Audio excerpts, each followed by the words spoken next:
All right, welcome to your AEW 2023 year in review. I'm going to tell you the things that I like about this year in AEW and also the things that I didn't like about AEW. So I say let's get into the presentation. What I like about AEW in 2023. AEW had a new stage design. They changed the colors. AEW's colors was usually black and yellow. Now their colors are blue and red, and they have a new stage design. It looks more futuristic, more LED screens. It's not too over the top, but it's an improvement over their prior stage design. Even though I liked it, I felt like it was time for it to go. So the new stage design, I like it a lot. MJF became the world champion. He defeated John Moxley at Full Gear. This guy feuds Bryan Danielson, Adam Cole. Then once he beat Adam Cole at AEW All In, they formed a tag team called Better Than You. They won the Ring of Honor World Tag Team Championships. And MJF, man, this guy's been gold since his run in AEW. He has evolved from a lower mid-card heel to the world champion and now the top babyface in the company. MJF, he can go at it in the ring. He's got the mic skills. Whenever he's in the ring, man, it's always a big match feel. This guy has improved over the past 5 years, and I want to see more from this guy. Will he stay in AEW? Will he go to WWE? Only time will tell. Forbidden Doors, their second Forbidden Door pay-per-view, and I thought it was pretty good. At this event, he had MJF defeat Hiroshi Tanahashi, CM Punk defeated Satoshi Kojima, then he had Sonata defeat Jungle Boy Jack Perry. Will Ospreay defeated Kenny Omega.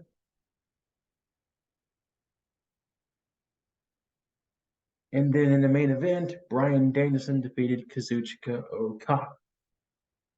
Like these Forbidden Door pay-per-views, it's New Japan versus AEW. It allows you to see some international stars. I think this Forbidden Door angle benefits everyone. AEW Collision, I liked it. It's a new show on Saturday nights. Had a new stage design. The theme song was composed by Elton John. It just had a different feel, a different look to it than Dynamite. It also had the return of CM Punk at Chicago in the United Center. We also saw some stars that you don't see on Dynamite regularly, such as Andrade, Ricky Starks, Miro, the FTR, and you have the Bullet Club Gold, the Gun Club, Jay White, and Juice Robinson. So Collision, the first episode, I thought it was a success. What about the long-term success of this show? That remains up in the air.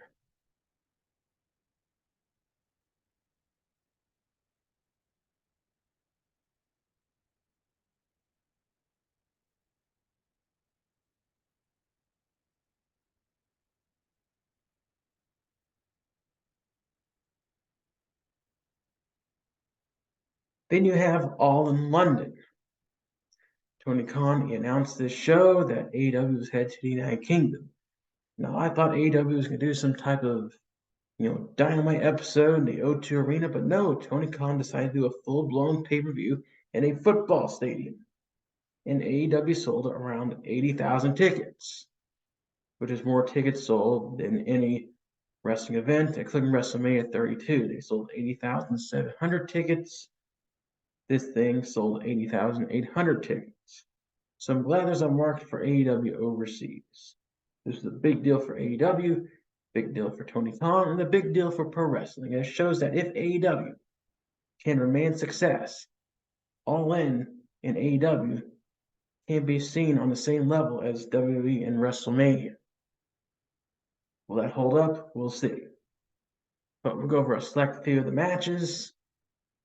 We had Hook defeated Jack Perry, CM Punk defeated Samoa Joe, FTR defeated the Young Bucks, Saraya, she defeated Hikaru Shida, Britt Baker, and Toni Storm. She won the women's title in her hometown of London, England. Will Ospreay defeated Chris Jericho. In the main event was MJF versus Adam Cole on Dynamite. These two went one-on-one. They went to a time limit draw, so a rematch was scheduled for All In, where MJF won. Earlier in the day, MJF and Adam Cole, they also retained their Ring of Honor World Championships against the Aussie Open, Kyle Fletcher and Mark Davis. All Out. Considering the totality of the circumstances, I thought All Out was a alright event. This event is going to test AEW's longevity and future without CM Punk or Cody Rhodes.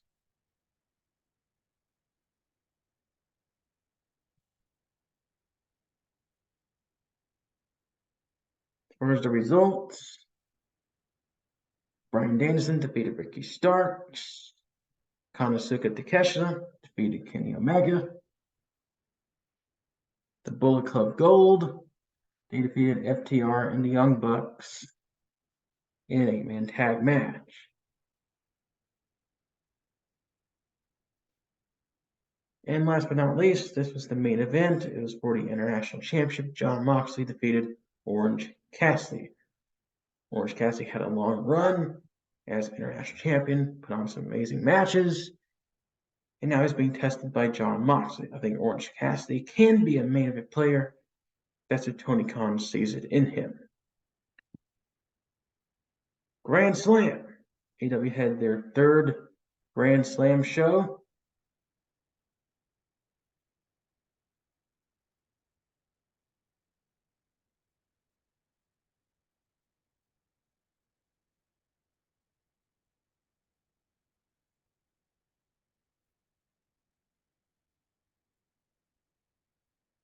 At this event, Eddie Kingston defeated Claudio to win the Ring of Honor World Championship. Chris Jericho defeated Sammy Guevara. Ray Phoenix defeated Jon Moxley. He's the new international champion. Saraya defeated Tony Storm. And MJF defeated Samoa Joe.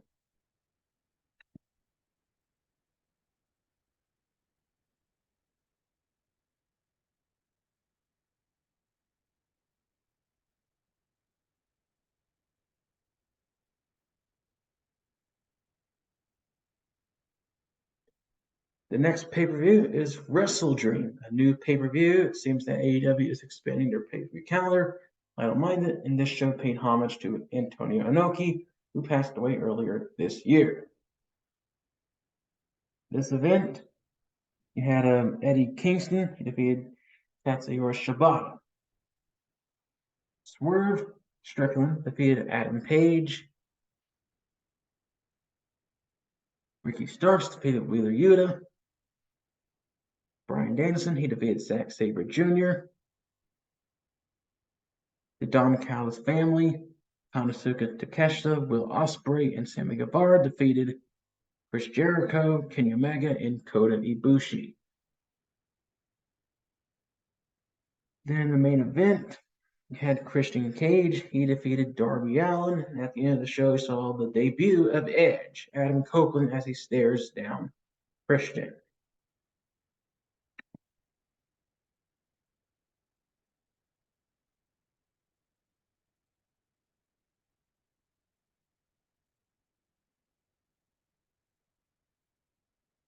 Then we have Full Gear.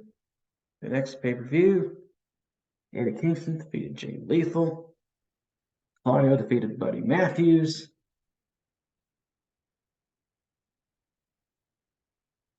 Swerve Strickland, he beat Hangman Page again. Sting, Darby Allin, and Adam Copeland, they defeated Christian Cage, Luchasaurus, and Nick Wayne. And after the match, Ric Flair came out to celebrate Sting as he's retiring next year. Orange Cassidy defeated Jon Moxley. Kenny Omega and Chris Jericho, they defeated the Young Bucks. Then in the main event, you saw MJF defeat Jay White. Another thing that I liked about AEW was the Continental Classic. They held a G1 style of tournament, held in the United States. And you saw a lot of wrestlers that you see regularly put on some banger matches. And you also saw some wrestlers that you didn't see regularly also put on some pretty good matches. The standouts in this tournament, I thought, were Mark Briscoe, Danny Garcia, Roosh, and Swerve and Andrade. He also had this devil storyline going on. There was a man dressed in a devil. He attacked Adam Page. He attacked MJF, and MJF went on a quest looking for suspects. And that includes the likes of Swerve and Samoa Joe. During this time period, AEW desperately needs some stories going into 2024. The storyline department is that something that AEW has been lacking in since their inception. I think AEW is too wrestling heavy without any kind of narrative direction. It's not a bad thing to focus on wrestling, but I think they focus on it a little bit too much. And that's why you're seeing the decline in ratings and ticket sales, because AEW is not doing enough to sell their own product. They can appeal to a hardcore fan base just fine, but expanding new audiences, that's really tough. But I like the Devil storyline. I guess we'll have to see who is the Devil. But the Continental Classic, I thought it was pretty good. The winner of this match gets the Ring of Honor World title, the New Japan Strong Championship, and the Continental Championship. Depending on how they book the championship will determine if I want the tournament back or not. But so far, they did this year's tournament pretty well. AEW World's End, their last pay-per-view of the year, took place on December 30th. And this pay-per-view was pretty good. You had Luchasaurus, he won a Battle Royals, he won the right to challenge for the TNT Championship. Hook defeated Wheeler Yuta, that match was for the FTW title. Miro defeated Andrade, this was Andrade's last match in AEW. Swerve, he defeated Dustin Rhodes. He was going to face Keith Lee, but Keith Lee pulled out due to an injury. Sting, Chris Jericho, Sammy Guevara, and Darby Allin, they defeated the Don Callis family, which consisted of Harusuke Takeshita, Powerhouse Hobbs, Big Bill, also known as Big Cass, and Ricky Starks. Christian defeated Edge for the TNT title. Originally, Edge beat Christian, but Christian used Luchasaurus' open contract, and he cashed in on Edge for an immediate rematch, which Christian won. So he walks out the TNT champion.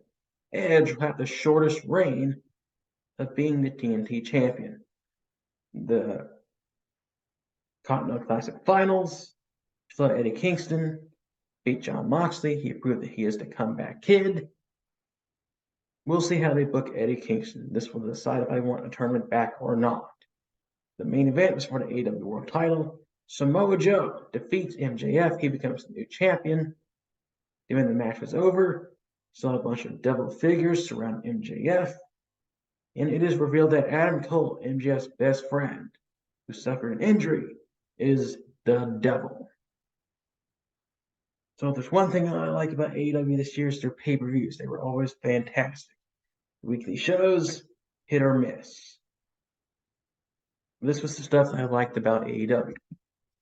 What I don't like about AEW, open challenges. Every champion in AEW does nothing but open challenges. The TNT Championship, since its inception, has been a hot potato open challenge title ever since Cody Rhodes held it. When that man left the company, the title never felt the same. Went from one person to the next person, then one person after that. It's nothing but a hot potato title. It went from Cody Rhodes to Brody Lee.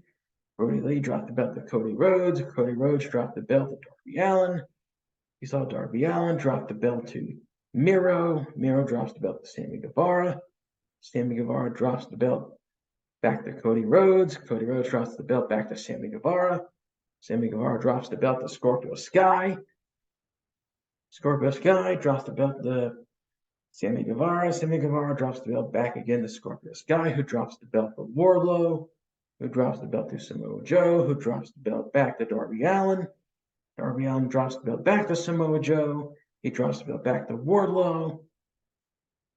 Wardlow loses to Luchasaurus. And Luchasaurus lost to Christian Cage. Just a hot potato open challenge championship, and I am sick and tired of it.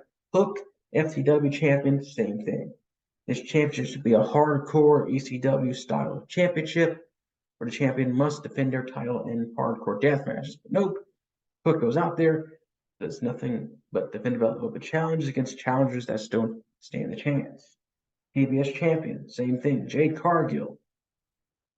Whenever she defended her belt, it was always an open challenge against an opponent that stood no chance. There were a few matches that I liked, but that was about it. She was beat by Chris Statlander, who did the same thing, nothing but open challenges. Orange Cassidy, international champion, same thing, nothing but open challenges. He had a great slew of opponents. He had a great lineup of opponents that gave him great matches. He proves that he is a great wrestler. I think he should be propelled to the main event scene. But again, all these 4 championships, nothing but open challenges. I hate the open challenge format. I really do. It shows that Tony Khan can't book a mid-card division. It also exposes how inferior your mid-card division is. Well, these mid-carders can't beat the mid-card champion, then I'm not going to believe that they can beat the world champion. What Tony Khan should do next year is create feuds and stories around these titles. I don't mind open challenges once in a while, but every week, it's just boring. Too many shows. AEW's got Dynamite, Rampage, Collision, Dark Elevation, Ring of Honor, and AEW All Access. You also have the pay-per-views, the Battle of the Belts, and got the reality shows. The Go Big Show, Roads to the Top. It's just too many shows. The company is 4 years old. I think they should just stick to Dynamite and Dark. They don't need all of these shows. Okay, Rampage, Dark Elevation, Ring of Honor. These shows are like an hour to 2 hours long, and they feature nothing but matches. Very few promos, very few storylines. Not a lot of reasons for me to really care about those shows. And the ticket sales for these shows are just awful. Tony Khan made a big deal about Ring of Honor Collision, and both shows draw 2,000, 3,000 people to the building. And no one even watches Collision Rampage. Show draws like 300, 400,000 viewers on a regular basis. Dark only drew about 200,000. These shows, they don't do it in the box office, nor do we do it in the ratings. I think these shows just need to be canceled. You don't need all these shows. AEW, they said they'd be different from WWE, but now they're starting to turn into WWE. There's too many shows. Too many shows, too much wrestling. Let's go back to having one show, then one minor show, focus on characters, stories, feuds, and then sprinkle some matches in between. But AEW, man, they're just focusing on way too much right now. Again, Rampage, when the show started, it was all right. But ever since CM Punk got moved over to Dynamite, the show features nothing but matches. Some characters, some promos, but, the show ain't worth watching. I'm not saying the show sucks or it's just awful, but it's just unimportant. It's a type of bad that's just bad. You can't really talk about the show because there's no talking points. Anyway, it's just matches. Ring of Honor, huge Ring of Honor fan for about 8 years. I love the brand. Tony Khan bought it. He put the Ring of Honor superstars on television. The pay-per-views were all right, but then the weekly show came along, and it's nothing but dark. The show's 2 hours long, features nothing but matches. I like the production values. I like some people on the roster. There were a few stories, a few matches that do intrigue me. The rest of the show, it's just boring. It's 90 minutes, 2 hours of one match after another, after another, after another. It's just boring. It ain't worth paying $10 a month on Honor Club. I watch on free sites out there. The watchwrestling.coms. That's how I watch Ring of Honor, but it ain't worth watching. Don't watch Ring of Honor. And this guy was on the best of the 2022 list. Now he's on the worst of 2023 list. CM Punk. CM Punk, he's been a bad news magnet. 2022, he got into a fight backstage, and for 9 months, there's been bad press written about this guy. But All In this year, CM Punk got into a fight with Jack Perry. But Jack Perry made a comment about him. CM Punk punched him in the face. Then he went after Tony Khan. And Tony Khan suspended him first. They did an investigation. And then they fired him. AEW terminated CM Punk with cause. There was a week-long investigation after a backstage incident at All In. Khan offered a statement. He said CM Punk played an important role. The termination was his decision, and Tony Khan did not want to make that decision, but he had to. He had to protect the staff, the venue operators, and many others who were affected by CM Punk. What was the degree of CM Punk's backstage issues in AEW? You'll never know. Maybe he did something so bad, so egregious, that he could have been criminally charged. Maybe what CM Punk did could have sank the company. Or maybe he did nothing. I don't know. This drama has got to end. We're going to go over the CM Punk timeline of events. May 29, 2022, CM Punk wins the AEW World title. June 6, 2022, CM Punk announces foot injury. August 10th, 2022, CM Punk returns from injury. August 24, 2022, CM Punk loses the AEW title to Jon Moxley. September 4th, 2022, CM Punk wins back the AEW title. September 5th, 2022, CM Punk involved in a backstage fight after media scrum. September 7th, 2022, CM Punk injured and suspended as well as stripped of AEW title. June 17th, 2023, CM Punk returns at AEW Collision. August 14th, 2023, CM Punk sends wrestlers home from Collision that had issues with him. August 23rd, 2023, AEW meeting with CM Punk, The Elite, and Tony Khan were called off before All In.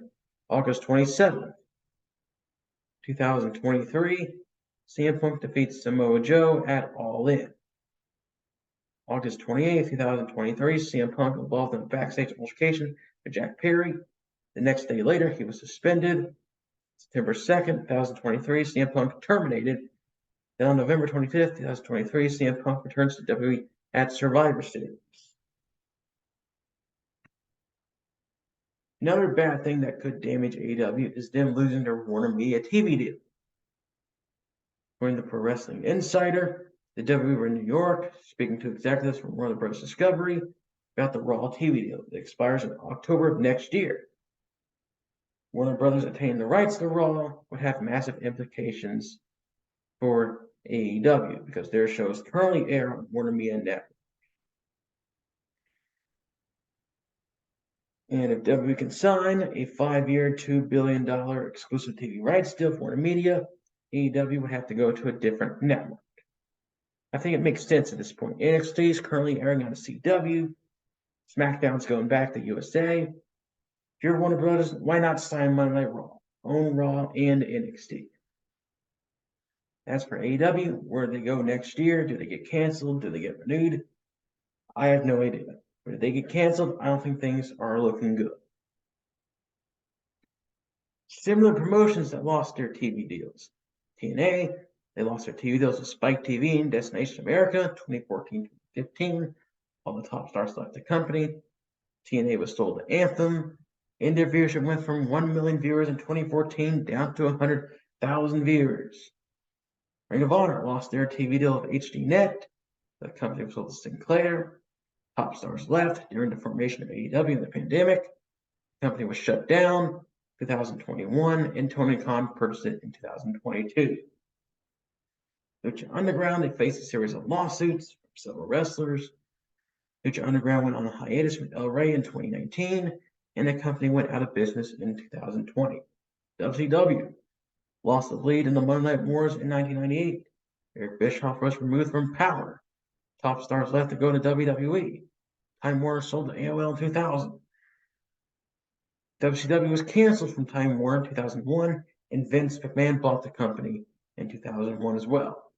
ECW, Raven's Crucifixion angle with Tommy Dreamer caused Kurt Angle to turn down a contract. The mass transit incident almost cost ECW their pay-per-view deal in 1997.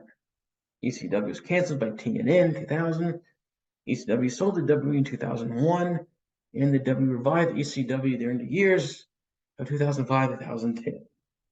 So if AEW loses their TV deal with Warner Media, history is not going to be kind to them at all.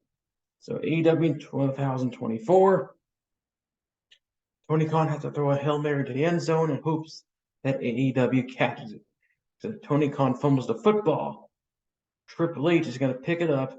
He's going to run it back for a touchdown. There'll be nothing that AEW can do about it. AEW, who knows? Will they be around in 2025? I highly doubt it. The ratings are down, the tickets are down, public opinion is down. You got all this drama. Just not good.